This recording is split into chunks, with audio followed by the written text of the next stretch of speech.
menindaklanjuti apa yang kemarin sudah disampaikan di media berupa rekomendasi gelar perkara khusus, yakni dalam salah satu statement dari Direktur Kriminal Umum Polda Metro Jaya bahwa rekomendasi dari bagian pengawas penyidikan Polda Metro Jaya dalam gelar perkara khusus adalah menindaklanjuti proses penyidikan. Artinya penyidikan dilanjutkan dan dalam konteks itulah kami datang kemari.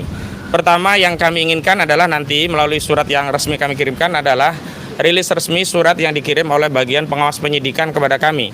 Karena meskipun sudah ada konferensi pers yang diadakan oleh Polda Metro Jaya terkait hasil gelar perkara khusus, namun bagi kami selaku pendumas yang memohon adanya gelar perkara khusus itu sampai hari ini belum menerima resmi ya surat dari bagian pengawas penyidikan. Ini berbeda sekali dengan di Barreskrim Mabes Polri. Saat itu justru sebelum pihak Barreskrim mengumumkan hasil konferensi pers tentang gelar perkara khusus yang ujungnya menghentikan penyelidikan di Barreskrim, kami justru dikirimkan resmi oleh Biro Pengawas Penyidikan di Barreskrim. Mungkin ada perbedaan tindakan ya dari sisi profesionalisme, tentu karena kita mencintai institusi Polri, kita ingatkan bareng-bareng. Yang kedua yang paling penting adalah hari ini kami dalam konteks datang untuk meminta agar diadakan tes laboratorium forensik yang bersifat independen, yang hasilnya itu bisa kredibel, akuntabel, transparan, dan ini bisa dipertanggungjawabkan oleh para pihak dan tidak ada lagi pihak-pihak yang mengklaim itu tidak mewakili aspirasi begitu. Karena begini, kemarin saat gelar perkara khusus memang di luar agenda tentang penjelasan tahapan penyidikan, bukti-bukti apa saja yang telah disita, berapa saksi, berapa ahli yang dilakukan oleh penyidik Polda Metro Jaya, kami setelah melakukan diskusi panjang akhirnya diberikan izin akses untuk diperlihatkan bukti yang itu konon sebelumnya diperlihatkan oleh saudara Joko Widodo kepada relawan Projo saat itu Budi Aristiaji dan yang lainnya begitu. Jadi akhirnya ya bukti itu diperlihatkan kepada kami berupa apa? Pertama dokumen S1 UGM, yang kedua dokumen SMA.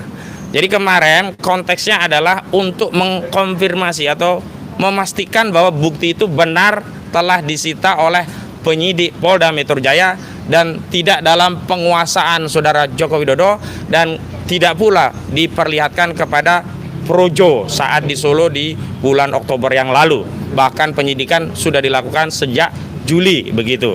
Nah selanjutnya kami ingin meluruskan framing di tengah masyarakat seolah-olah dengan ditunjukkan bukti itu perkara menjadi selesai, seolah-olah itu adalah proses konfirmasi keasilan ijazah. Keliru. Kami tegaskan bahwa proses untuk membuktikan perkara itu ada di persidangan dan hasil penafsiran terhadap bukti-bukti itu pada putusan hakim, dan putusan itu adalah putusan yang berkekuatan hukum tetap atau infan gewis.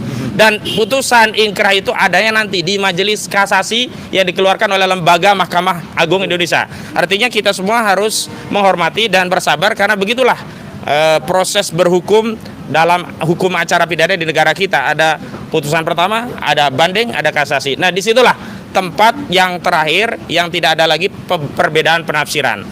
Namun kami tegaskan, kami selaku penasihat hukum juga prinsipal kami baik dari klaster pertama maupun klaster kedua setelah diberikan izin akses melihat, sekali lagi hanya melihat ya, tanpa meraba, tanpa menerawang, apalagi meneliti. Kami justru makin yakin bahwa ijazah tersebut bermasalah, atau mengutip apa yang disampaikan oleh klien kami Pak Roy Suryo, ijazah tersebut 99,9% palsu. Nanti ada penjelasan rinciannya. Kenapa demikian? Karena ternyata ijazah itu yang pertama dari sisi fisiknya yang bisa kita indera tidak jauh tidak beda dengan apa yang sudah beredar dan disaksikan oleh masyarakat. Yakni ijazah dengan foto seorang laki-laki berkacamata dengan kumis tipis yang seluruh rakyat Indonesia kami yakini juga sama pendapatnya dengan kami, itu bukan foto Joko Widodo. Dan itu ditegaskan oleh Rustam Effendi ketika melihat langsung saudara Rustam Effendi menyatakan kepada penyidik, Pak Polisi, kalau ini bukan foto Jokowi, palsu. Itu kata Rustam Effendi. Nah nanti ada penjelasannya, tapi kayaknya Rustam Effendi terlambat ini. Dan selanjutnya, apa urgensinya kami mengajukan gelar permohonan uji independen lapor. Jadi begini, anomali-anomali dalam tugas-tugas dan fungsi kepolisian itu menjadi catatan kita bersama. Bukan berarti anomali ini kita jadikan generalisasi bahwa seluruh pekerjaan penyidik itu seperti yang anomali tadi. Tetapi kita ingin tegaskan bahwa setiap anomali, bentuk kasih sayang kita, rasa cinta kita pada institusi kepolisian, kita harus koreksi. Jadi keliru ya kalau kita mengoreksi institusi kepolisian, memberi masukan itu bukan karena tidak percaya apalagi membenci. Tapi kita ingin institusi kepolisian bekerja secara profesional, melayani semua pihak, bersikap adil, transparan, tindakannya kredibel dan tentu saja akuntabel begitu. Apa yang menjadi rujukan? Bahwa akhir-akhir ini dalam satu dasawarsa atau setidaknya dalam 2 periode kepemimpinan Saudara Joko Widodo atau lebih spesifik saat Polri ini dipimpin oleh Listio Sigit Prabowo, sebelumnya oleh Tito Karnavian, itu banyak sekali anomali. Di antaranya apa? Kasus-kasus yang ternyata versi kepolisian itu bermasalah. Kasus Vina Cirebon, kasus kopi sianida, kasus KM50. Dan yang paling penting adalah rujukan kami adalah kasus pembunuhan seorang anggota kepolisian berpangkat brigadir, yakni Brigadir Joshua Huta Barat yang ditembak mati oleh Barada Eliezer Budiang Tumeu atas perintah seorang Kadif Propam Mabes Polri, yakni Irjen Pol Verdi Sambo. Kita ketahui peristiwa itu awalnya dinarasikan oleh Kepala Bagian Penerangan Umum saat itu Brigjen Muhammad Ramadan dari Mabes Polri. Itu peristiwanya adalah tembak-menembak, dan sudah ada hasil forensik dari internal kepolisian melalui dokter di internal kepolisian, melalui proses autopsi di internal kepolisian. Hasilnya adalah itu tembakan dari peristiwa tembak-menembak. Tetapi apa? Setelah dilakukan pengujian secara komprehensif dengan pendekatan crime scientific investigation, ternyata setelah dilakukan forensik ulang oleh kedokteran Universitas Indonesia, hasilnya berbeda. Yakni hasilnya ternyata luka yang diakibatkan tembakan itu adalah luka akibat tembakan dengan jarak yang dekat. Dan setelah itu baru terungkap pengakuan Barada Eliezer Budiang Tumeu yang mengaku bahwa dirinya tidak melakukan tembak-menembak seperti yang dinarasikan oleh institusi kepolisian melalui Kepala Bagian Penerangan Umum institusi kepolisian, tetapi dia diperintah oleh Saudara Verdi Sambo untuk menembak mati Brigadir Joshua Huta Barat. Nah, setelah dilakukan penyidikan ulang, kasusnya berubah jadi kasus pembunuhan berencana. Karena itu kami melihat bahwa hasil forensik dari Bareskrim saja tidak cukup. Kenapa? Karena anomali yang terjadi pada kasus Baradae itu juga mungkin bahkan potensial terjadi di kasus ijazah palsu. Asumsinya sederhana. Untuk kasus penghilangan nyawa saja, institusi kepolisian berani melakukan pembohongan kepada publik melalui narasi lab 4 yang dikeluarkan oleh kedokteran forensik dari kepolisian yang hasilnya ternyata bohong, yang kemudian banyak yang terlibat dan kena sanksi kode etik, apalagi hanya untuk urusan ijazah. Karena itu untuk menghilangkan praduga, ada intervensi kekuasaan atau intervensi apapun, dan agar kelak hasilnya itu kredibel, akuntabel, diakui para pihak, maka kami telah menyiapkan surat. Suratnya tadi mana? Ada. Ya, telah menyiapkan surat yang isinya surat tadi permintaan untuk melakukan apa yang kami sebut sebagai uji lab 4 independen. Dan di mana atau siapa yang kemudian kami usulkan, setidaknya ada 2 institusi yang kami usulkan bisa melakukan uji lab independen ini. Yang pertama Badan ini suratnya ya, nanti akan kami kirimkan, tolong dipegang Gafur. Jadi yang pertama adalah BRIN, Badan Riset dan Inovasi Nasional. Yang kedua Laboratorium Forensik Universitas Indonesia. 2 pilihan ini bisa diambil oleh penyidik siapa yang akan ditetapkan sebagai institusi untuk melakukan uji lab yang sifatnya independen. Lalu ada yang bertanya tentang apa dasar hukumnya, hukum acaranya. Memang benar di dalam KUHP tidak diatur adanya uji lab 4 yang sifatnya independen. Sebagaimana dahulu tidak diatur bagaimana kepolisian melakukan uji ulang lab 4 berkaitan dengan otopsi ijazah Brigadir Joshua Huta Barat.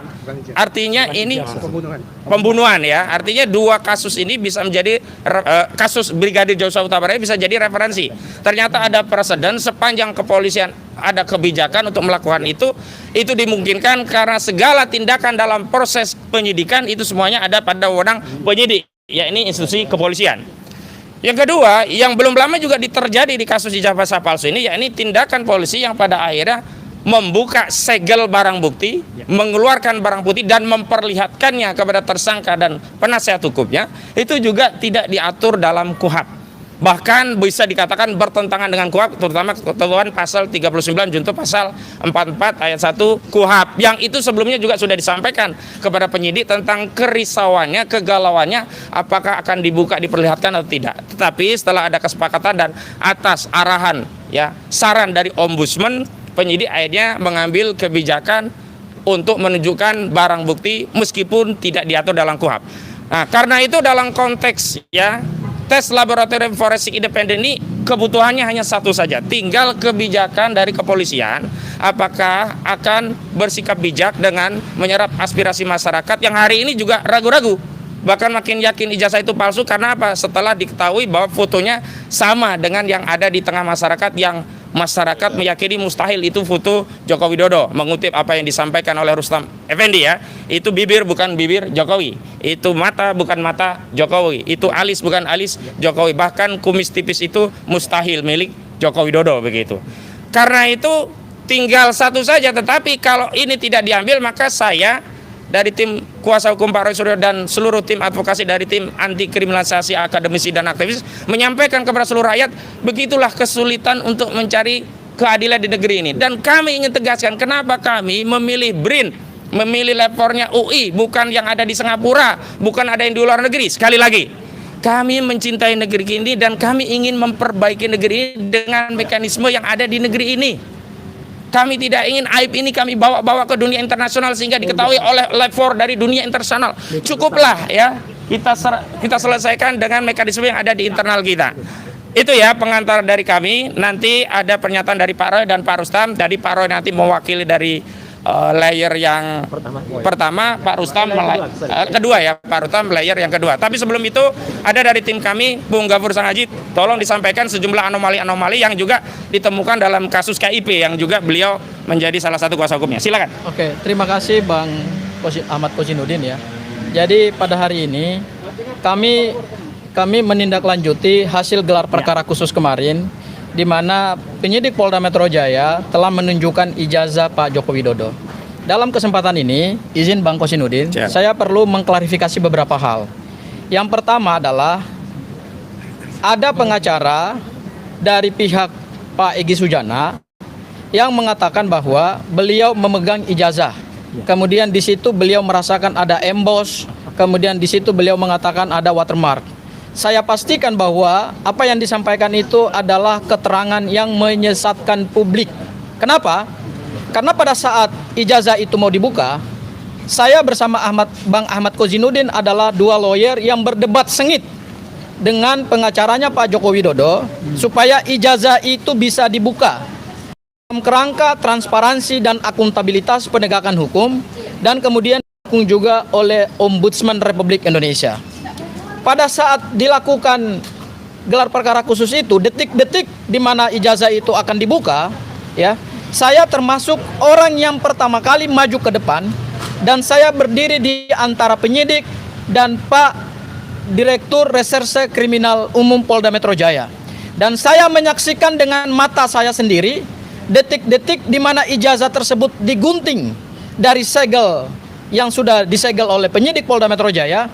Dan ijazah tersebut diperintahkan, diberikan arahan oleh penyidik Polda Metro Jaya, tidak boleh dirabah, tidak boleh dipegang, tidak boleh disentuh.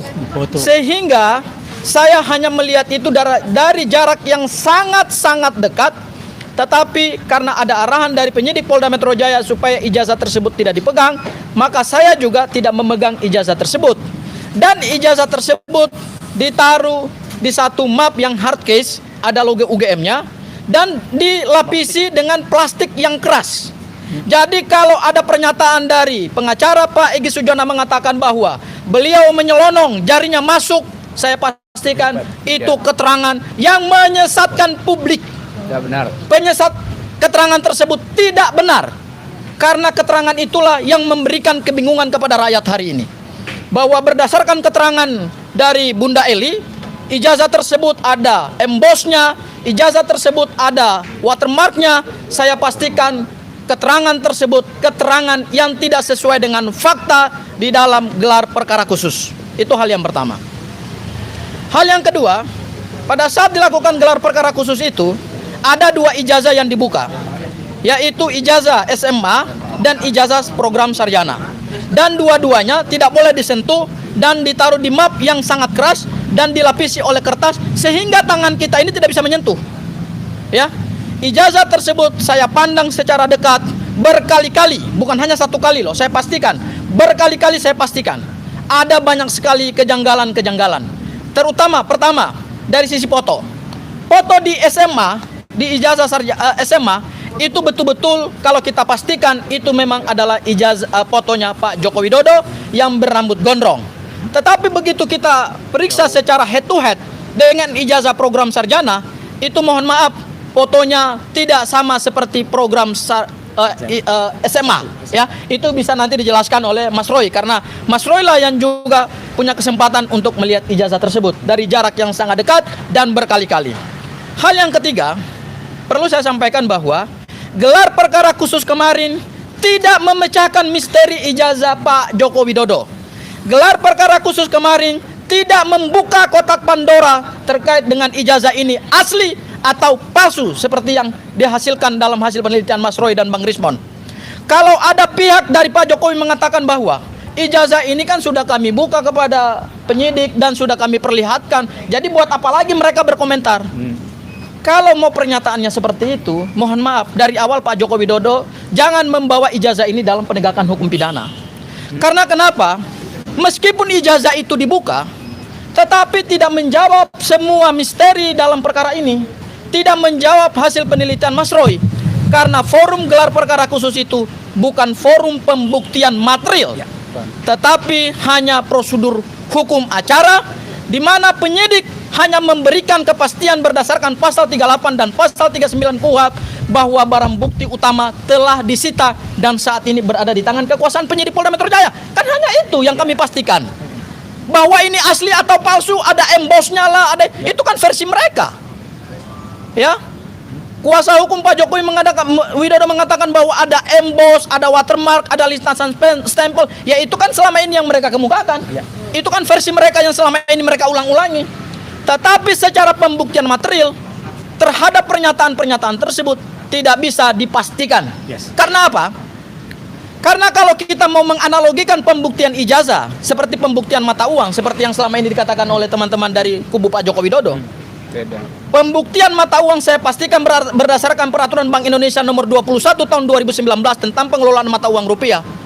Maka cara membuktikan mata uang adalah Bank Indonesia harus menarik mata uang tersebut, kemudian harus melakukan 3D, yaitu dipegang, diraba, dan kemudian diterawang. Bagaimana kita memastikan ada emboss dan ada watermarknya kalau tidak pernah diraba dan tidak pernah diterawang? Hanya dengan melihat dari jarak yang sangat dekat, kan mata ini kan juga ada keterbatasannya. Ya, itu hal yang ketiga. Hal yang keempat terkait dengan hari ini kami mohonkan supaya tersangka bisa mempunyai akses untuk melakukan uji laboratorium forensik independen. Saya melanjutkan apa yang disampaikan oleh Bang Ahmad Kozinuddin tadi. Di dalam hukum acara pidana kita memang tidak diatur bahwa terhadap hasil laboratorium forensik milik penyidik yang saat ini ada di bawah Baris Krim Polri atau ada di bawah Polri, itu tidak bisa dimintakan pengujian independen karena memang tidak ada aturan hukumnya gitu ya. Tetapi perlu kami pastikan bahwa meskipun itu tidak diatur secara terang di dalam KUHP, bukan berarti itu tidak bisa dilakukan. Kenapa? Karena kita perlu ingat bahwa tersangka itu mempunyai hak yang diberikan oleh undang-undang. Di pasal 65, tersangka mempunyai hak untuk mengajukan ahli yang menguntungkan, ahli yang meringankan. Dalam konteks mengajukan ahli yang menguntungkan dan meringankan itu, maka hari ini secara resmi kami mengajukan permintaan agar dilakukan uji laboratorium forensik independen. Kenapa perlu dilakukan uji laboratorium forensik independen? Mohon maaf, ini perkara memang sederhana, perkaranya perkara ijazah. Beda dengan perkara pembunuhan. Tetapi ingat, ijazah ini adalah bukan ijazah sembarangan. Ijazah ini adalah milik mantan Presiden Republik Indonesia. Dan sejarah Indonesia akan mencatat bahwa di tahun 2024 sampai kemudian tahun 2025 sampai tahun 2026 ada seorang mantan presiden yang ijazahnya dipersoalkan. Ada seorang mantan Presiden Republik Indonesia yang dipilih langsung oleh rakyat berdasarkan hasil pemilu yang legitimate dan sudah disahkan oleh negara, ijazahnya dipertanyakan. Tidak mungkin kalau ijazahnya sah, beliau bisa mendapatkan jabatan tersebut. Tetapi karena ijazahnya dipertanyakan hari ini, maka tentu punya dampak konstitusional dan punya dampak demokrasi dan politik terhadap keberlangsungan bangsa kita ke depan. Oleh karena itu, untuk memberikan kepastian hukum, memberikan kepastian politik dan kepastian bagi perjalanan demokrasi bangsa kita ke depan, maka perlakuan terhadap ijazah ini tidak bisa main-main. Ya, oleh karena itu kami meminta penyidik Polda Metro Jaya untuk memberikan akses kepada ahli kami. Setidak-tidaknya hari ini kami mengajukan 2 lembaga laboratorium forensik independen seperti yang sudah disampaikan oleh Bang Ahmad Kozinuddin tadi, yaitu dari Universitas Indonesia dan kemudian dari BRIN, Badan Riset dan Inovasi Nasional. Kenapa kami ingin mengajukan itu? Ada 3 alasan. Yang pertama adalah ini demi kekuatan pembuktian yang berimbang. Tersangka mempunyai hak untuk mendapatkan satu kekuatan pembuktian yang berimbang. Kalau ini dilakukan secara independen oleh lembaga atau oleh laboratorium independen, maka terhadap misteri ijazah Pak Joko Widodo bisa terpecahkan. Kemudian yang kedua, kemungkinan saja begitu kita mendapatkan hasil dari laboratorium forensik independen akan ada indikasi-indikasi baru. Terhadap indikasi-indikasi baru dan terhadap fakta-fakta baru itu, meskipun sudah ada punya Polda Metro Jaya, tidak ada masalah. Semua akan diuji di dalam proses persidangan. Bukan berarti kami mengajukan laboratorium forensik independen untuk menegasikan dan untuk menghilangkan hasil laboratorium forensik dari Polda Metro Jaya. Tidak. Biarkan saja, tetap itu seperti adanya. Hasil mereka adalah identik. Tetapi kami ingin mengajukan yang baru, supaya kemudian ada perimbangan pada saat nanti dalam proses persidangan hakim bisa memutuskan mana yang benar dan mana yang salah. Seperti itu ya Mas Roy ya. Barangkali itu dari saya. Saya persilakan buat teman-teman yang lain yang ingin memberikan pernyataan. Silakan Mas Roy. Baik. Assalamualaikum warahmatullahi wabarakatuh. Saya insya Allah tidak akan mengulangi tadi apa yang sudah disampaikan oleh Bang Ahmad Kozinuddin dan juga Bang Gufar Sang Haji ya. Tapi sebelum memulai, izinkanlah saya mengucapkan selamat Hari Ibu untuk ibu-ibu yang hari ini memperingati Hari Ibu. Dan nah ini ibu-ibu kita dari ARM yang khusus menggunakan kostum untuk memperingati hari. Yang kedua, kami ingin mengaturkan ucapan duka sedalam-dalamnya untuk senior kami ya, Pak Asrul Hanun ya, dari UI Watch yang telah berusia 80 tahun yang pagi tadi dipanggil oleh Yang Maha Kuasa, dan termasuk beberapa hari yang lalu ya Bapak almarhum Maijen Samsu Dalal yang juga sudah dipanggil oleh Sang Khalik ya. Semoga beliau-beliau mendapatkan tempat yang terbaik di sisi Allah Subhanahu wa taala. Nah, saya ingin menegaskan saja bahwa apa yang terjadi kemarin pada saat gelar perkara khusus itu adalah termasuk diawali dengan ketika izin sini. Tuh, mic penting ini. Nah, termasuk ketika kami juga menyerahkan ya hasil research yang sudah diterima langsung ya oleh Pak Direskrim ya Pak Iman Imanuddin, yaitu kenapa kami melakukan analisis ijazah yang 99,9% palsu ya. Dan saat itu juga saya terangkan, jadi kami itu ya, saya Dr. Rismon, Dr. Tifa itu mempresentasikan, dan pada saat presentasi tidak ada sanggahan apapun ya. Jadi detail banget soal mulai dari causa prima, kemudian sampai dengan ketika kami melakukan analisis kebohongan terhadap Andi Aswan yang dia hanya menggunakan postingan Dian Sandi, sampai dengan UGM yang ternyata hasilnya adalah logonya dirusak oleh Aswan, siapa namanya, si Andi Aswan ya, ketika itu sebenarnya diposting oleh Dian Sandi. Ini sudah diterima langsung waktu itu oleh Pak Direskrim Pak Iman Imanuddin. Izin titip Pak. Nah, apa yang tadi disampaikan untuk sama-sama teman-teman semua itu membayangkan di dalam, inilah map hardcover yang waktu itu ada. Jadi artinya map ini keras dan ini sama sekali tidak keluar dari plastiknya. Ini ketika orang namanya Wahyudi, ini adiknya Iriana, waktu itu menyerahkan kepada Mabes Polri. Kondisinya seperti ini.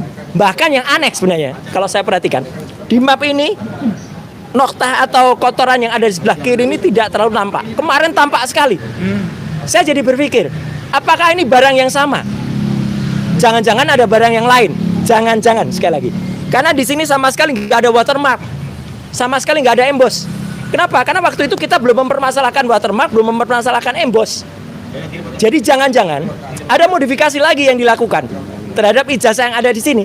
Kenapa? Karena watermark dan embossnya itu tipis sekali, dan itu hanya secara grafis, secara visual tidak bisa kami raba. Ya, karena itu sangat mungkin. Kenapa tipis? Karena kalau tebal nanti menimpa semuanya lagi.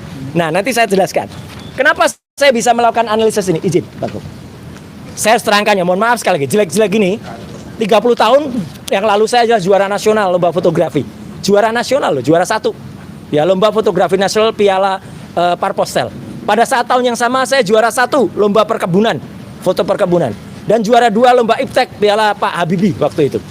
Ya, dan saya juga orang yang tidak hanya berkutat di dunia fotografi motret. Saya adalah orang sejak SD. Sekali lagi, sejak SD, sejak tahun 78, saya sudah mencetak foto di kamar gelap sendiri di rumah saya di Pakualaman. Jadi saya mengerti betul apa itu fixer, developer, kemudian pengembang dan lain sebagainya. Jadi foto itu bisa kita cetak sendiri, tapi kemudian hasilnya pun tergantung kualitas bahan kimianya. Saya menulis tulisan panjang di beberapa media bahwa kalau prosesnya tidak benar, maka foto itu usianya kurang dari 10 tahun itu sudah ada tanda-tanda dia menghilang gambarnya atau bluish atau blur ya. Dan itulah yang terjadi izin pada ijazah ini. Yang kemarin kita lihat seperti ini. Fotonya sangat jelas, sangat tajam. Sekali lagi saya pastikan 99% tidak mungkin foto ini dibuat 40 tahun yang lalu. Cetakan ini dibuat 40 tahun yang lalu. Kalau cetakannya dibuat kira-kira baru sekitar 10-15 tahun yang lalu mungkin.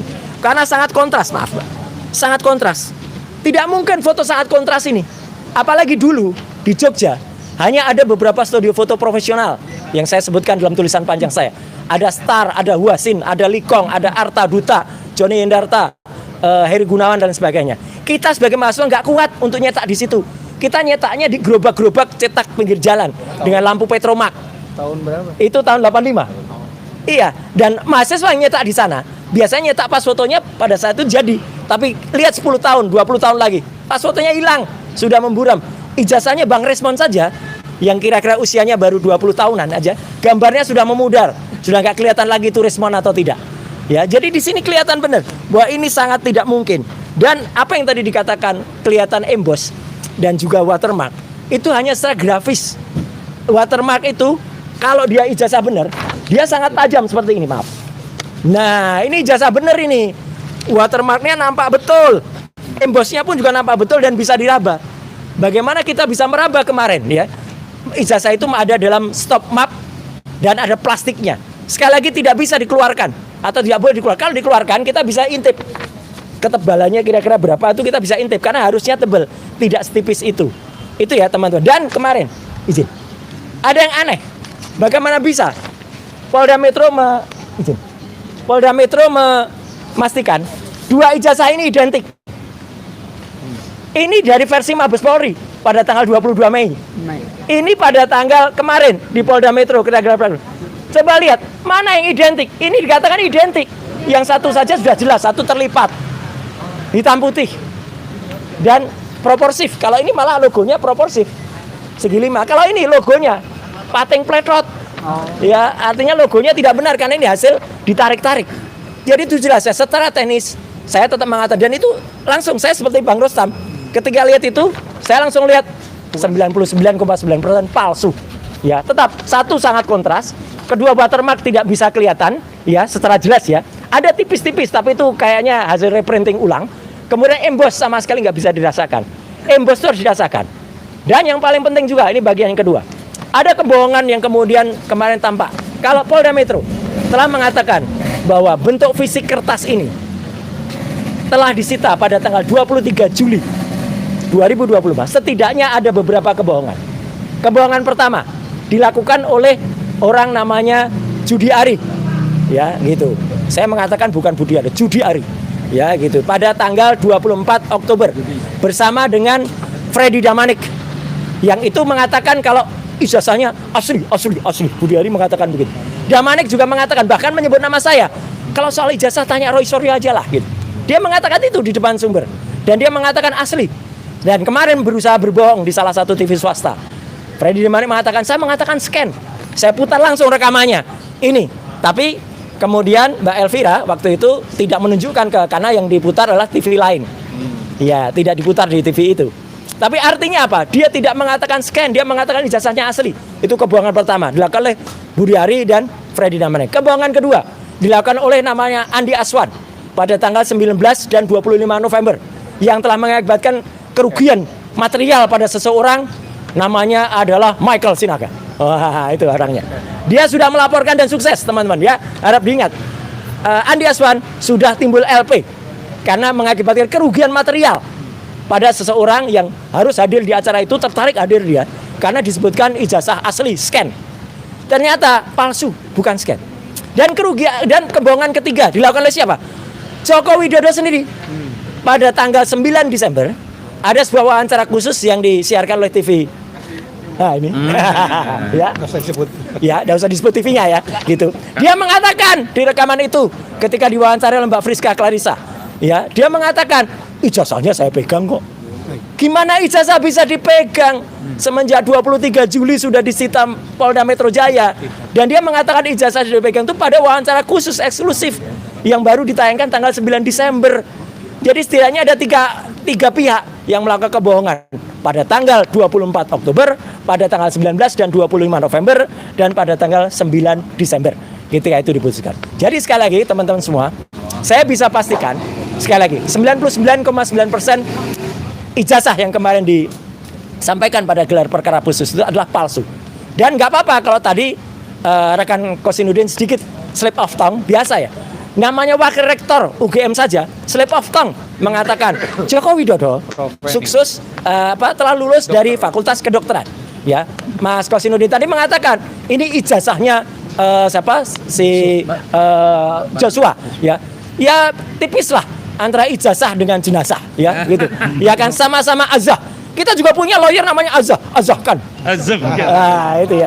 Ya, nah itu Azam kan. Jadi artinya ya kami insya Allah kalau ini tidak slip of tongue.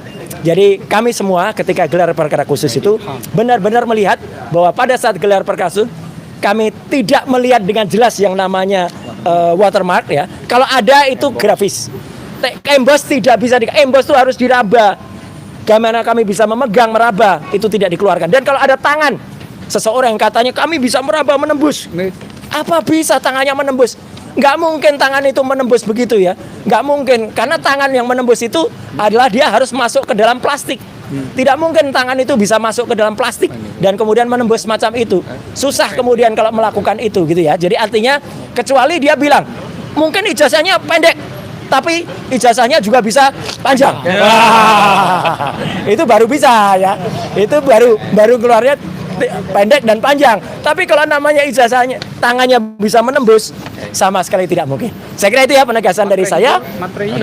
Materainya juga ada materai hijau, ada merah. Itu nanti termasuk salah satu yang akan kita challenge pada saat itu karena tidak semua kita beberkan ya, karena pengalaman kita cerita soal emboss, kita cerita soal watermark diikuti itu ya, jadi itu yang tidak bagus. Jadi kira-kira itu teman-teman semua. Dan tadi ada salam juga dari Dr. Ismon, salam dari Dr. Tifa. Kita RRT tetap bersatu di bawah kuasa-kuasa hukum kami semuanya. Sekian, terima kasih. Wassalamualaikum warahmatullahi wabarakatuh. Ya, Pak Rustam. Bang Rustam yang lihat langsung dan menyatakan palsu itu. Oke. Ya, bismillahirrahmanirrahim. Assalamualaikum warahmatullahi wabarakatuh. Saya mewakili kloter pertama kawan-kawan kami yang 5 klaster pertama. Saya Bang Egy Sujana, terus Ibu Kurnia, Bang DAL, dan Bang Rizal Fadilah. Artinya saya pribadi saya mendukung apa yang dilakukan oleh kuasa hukum kami untuk melakukan lab forensik independen. Karena apa? Karena saya sendiri tidak percaya dengan hasil kemarin yang diperlihatkan di meja itu, kalau itu foto ijazahnya Jokowi. Saya orang yang pertama sewaktu itu bilang kalau itu bukan Jokowi. Dan saya juga orang yang mencari tahu siapa pembuatnya. Kalau hari ini Jokowi diyakini oleh kami itu palsu ijazahnya, artinya ini ada pembuatnya. Pembuatnya itu kami tahu gitu loh. Jadi kami minta supaya untuk kepentingan bangsa, apa yang diajukan oleh kuasa hukum kami dapat dipenuhi oleh Polda Metro Jaya. Saya nggak panjang lebar, saya akan terus berjuang dan kami bersama dengan Bang Roy Suryo, Bang Rismon dan Dr. Tifa dan lawyer lainnya untuk mendukung membongkar ijazah palsu Jokowi yang saya meyakini bahwasanya foto itu bukan fotonya Jokowi. Foto itu foto orang lain. dan tidak mungkin itu Jokowi. Kira-kira seperti itu. Wabillahi taufiq wal hidayah. Wassalamualaikum warahmatullahi wabarakatuh. Waalaikumsalam warahmatullahi wabarakatuh. Silakan Bang. Oke. Assalamualaikum warahmatullahi wabarakatuh. Oke. Pada gelar perkara khusus kemarin itu ada dua klaster ya, dua sesi. Dimulai dari jam 10.30. Jadi yang namanya gelar itu kita perlu menyampaikan kalau gelar itu mestinya dagangan tuh digelar gitu ya. Iya. Dagangan digelar, katakanlah 702 alat bukti ya digelar. Kemudian proses BAP saksi-saksi itu ditunjukkan. Tapi ini bukan gelar. Karena yang materi pokok yang ditunggu adalah ijazahnya itu. Itu ditunjukkan di akhir-akhirnya, di ujung-ujungnya. Jadi tentunya kalau kita bilang gelar tadi kan di jembreng gitu ya. Tapi itu bukan itu. Jadi itu yang dapat kita sampaikan. Pada kelas pertama itu dimulai jam 10.30, itu selesainya jam setengah lima. Itu pun pada saat ijazah itu ditunjukkan, itu udah lewatin jam 4 itu. Jadi mereka udah kelelahan baru ditunjukkan. Nah, untungnya di sini juga pada panitia yang melaksanakan itu kurang jeli juga. Hasil proses itu udah dilirik juga sama teman pada klaster kedua ini yang dimulai pada 16.30. Mereka ditunjukkan ijazahnya itu, kalau yang lain-lain sudah disampaikan ya, ditunjukkan jam 22.00. Itu dengan waktu hanya 5 sampai 7 menit. Tapi Pak Roy Suryo ini sudah mempersiapkan semuanya. Apa yang mau dia lihat dari selembar ijazah, 2 lembar ya ijazah itu ya. Iya. Sehingga poin-poin S1 sampai SMA. Kemudian itulah yang dapat dia simpulkan. Begitu dia keluar, ya disampaikan di ruangan itu kalau 99,9% ijazah itu palsu. Saya pikir demikian yang dapat saya sampaikan. Masih ada Satu lagi ya dari TPUA bahwa TPUA tetap konsisten berjuang membongkar. Ini sekjennya. Silakan Pak. Ya, jadi berawal dari proses perkara ini kan muncul dari TPUA.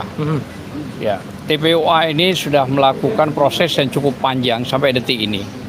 Berkumpul semua lawyer, berkumpul juga Mas Roy, RRT lah paling tidak, dan semuanya termasuk 5 orang tadi yang disebut. Konteksnya apa? Konteksnya sampai detik ini TPUA itu saya sebagai sekjen, jadi cukup dengarkan dari saya dan wakil sekjen, wakil ketua umum. Sementara itu, tapi paling tidak saya tidak perlu menjelaskan kembali apa yang tadi sudah dijelaskan panjang, sudah selesai. Cuman saya menjelaskan bahwa TPUA itu adalah saya sekjen masih sampai detik ini, dan dimulainya perkara ini dari TPUA. Jadi TPUA yang terus menggalang sampai detik ini menjadi satu semuanya. Sehingga ini kan tujuannya hanya mencari keadilan sesuai dengan apa yang disebut prediktif, responsibilitas, transparan, berkeadilan. Dan itu yang kita minta, presisi itu maksudnya. Tidak ada cara lain. Jadi kalau tadi hanya mau mengajukan untuk independen ke Brand sama ke UI, saya kira nggak ada masalah itu. Kalau itu dicari sebuah kebenaran kan sudah ada jurisprudensinya, kasus Sambo. Saya kira itu aja. Ya. Cukup. Terima kasih. Penutup sedikit aja, Ya. tadi ada yang terlupa. Boleh. Jadi sekali lagi teman-teman semua, tadi lupa saya katakan bahwa kami ya selaku klien dan ke-8, insya Allah kami semua mendukung adanya upaya untuk melakukan uji forensik secara independen. Dan kenapa kami usulkan tuh UI? Karena tadi jelas ya alasannya, karena UI lah yang juga membongkar terjadinya perselisihan pendapat dan akhirnya membuka kedok ketika terjadi kasus Freddy Sambo. Dan kenapa BRIN? Karena Indonesia itu memang punya Badan Riset Inovasi Nasional. Dan yang namanya uji forensik itu, lembaga Lab 4 itu, di negara-negara maju, Venezuela, Kanada, Amerika, dan beberapa negara Eropa, itu memang independen, tidak di bawah kepolisian. Karena sudah jelas ada beberapa kasus yang ada di sana yang kemudian itu terjadi tidak objektif ketika di bawah lembaga penegak hukum. Jadi supaya independen semuanya sadar, dan kalau bisa saling korektif, itu seperti kemarin ketika gelar perkara yang pagi, tadinya tidak mau dibuka ijazah itu, tapi karena ada lembaga independen namanya Ombudsman lah yang mendesak, kemudian itu harus dibuka. Jadi sekali lagi kita mendesak semua menerima apa yang dilakukan oleh gelar perkara independen itu, dan semoga kita juga berdoa agar orang yang kemudian sekarang menantang kita ya untuk main panjang ya moga-moga kita juga main panjang juga. Kita hormatilah gitu. Semoga dia tidak makin memikir dan kemudian rambutnya habis seperti orang tua ini. Ya, gitu. Nah, kalau rambutnya habis tuh jadi orang tua kayak gini nih. Ya, gitu ya. Sekian, terima kasih. Wassalamualaikum warahmatullahi wabarakatuh. Ada pertanyaan? Singkat ya, Ya. terkait dengan ini kan dipilih UI, lalu ada satu Ya. lagi dari BRIN. BRIN. Koordinasinya sampai mana atau Ya. bagaimana? Kita sedang mengajukan surat kepada Polda untuk mengizinkan gelar perkara independen terlebih dahulu. Dan setelah itu kita juga secara secara paralel kita juga mohon kepada teman-teman di UI, teman-teman juga di BRIN untuk menerima itu. Nanti prosesnya akan kita beritahukan. Ya, kalaupun terjadi misalnya ada 1-2 lembaga misalnya yang tidak jadi, kita juga masih banyak kok pilihan. Ada kampus lain, ada kampus ITB, ya, ada ada TNI itu juga punya ya lembaga forensik juga. Jadi artinya itu ya, dan itu nanti akan dikoordinasi oleh Pak Ahmad Kosinudin yang akan Cukup. segera menutup Ya, saya gelar tutup aja. ini. Oke, atau Ya. Bang Asam ya, atau siapa Pak Ya. Kosinudin? Oke. Terima kasih. Baik, terima kasih rekan-rekan sekalian. Mudah-mudahan dengan dibentuknya Lab Forensik Independen ini akan membuka kotak Pandora dan mengakhiri polemik ijazah palsu ini, Ya. dan negara kita bisa membangun dan menatap masa depan.